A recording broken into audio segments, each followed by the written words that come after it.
വിഴിഞ്ഞത്തെത്തുന്ന mothership San ഫെർണാണ്ടോയെ വെള്ളിയാഴ്ച രാവിലെ 10 മണിക്ക് സ്വീകരിക്കും. തുറമുഖത്തിന്റെ ട്രയൽ റൺ ഉദ്ഘാടനം മുഖ്യമന്ത്രി പിണറായി വിജയൻ നിർവഹിക്കും. കേന്ദ്ര ഷിപ്പിംഗ് മന്ത്രി സർബാനന്ദ് സോനോവാൾ മുഖ്യ അതിഥിയാകും. ലോകത്തെ ഏറ്റവും വലിയ രണ്ടാമത്തെ ഷിപ്പിംഗ് കമ്പനിയായ മേഴ്സ്കിന്റെ കൂറ്റൻ മദർഷിപ്പ് നാളെ അർദ്ധരാത്രിയോടെ വിഴിഞ്ഞത്തിനടുത്ത് പുറംകടലിലെത്തും. വ്യാഴാഴ്ച രാവിലെയാണ് തുറമുഖത്തടുപ്പിക്കുന്നത്. സാൻ ഫെർണാണ്ടോ എന്ന കപ്പലിന് വെള്ളിയാഴ്ച വൻ സ്വീകരണം നൽകും. ഈ വരുന്ന 12-ാം തീയതി രാവിലെ 10 മണിക്ക് മദർഷിപ്പ് വിഴിഞ്ഞത്ത് സ്വീകരിക്കും.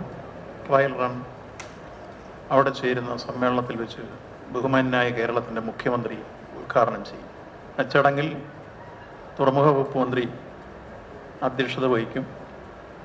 കേന്ദ്ര ഷിപ്പിംഗ് വകുപ്പ് മന്ത്രി സർബാനന്ദ സോനോവാൾ മുഖ്യാതിഥിയായി പങ്കെടുക്കും.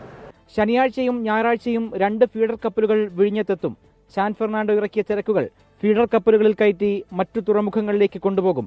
ട്രയൽ റണ്ണിന്റെ ഭാഗമായി സെപ്റ്റംബർ വരെ നിരവധി കപ്പലുകൾ വിഴിഞ്ഞത്തെത്തുമെന്ന് തുറമുഖ മന്ത്രി വ്യക്തമാക്കി.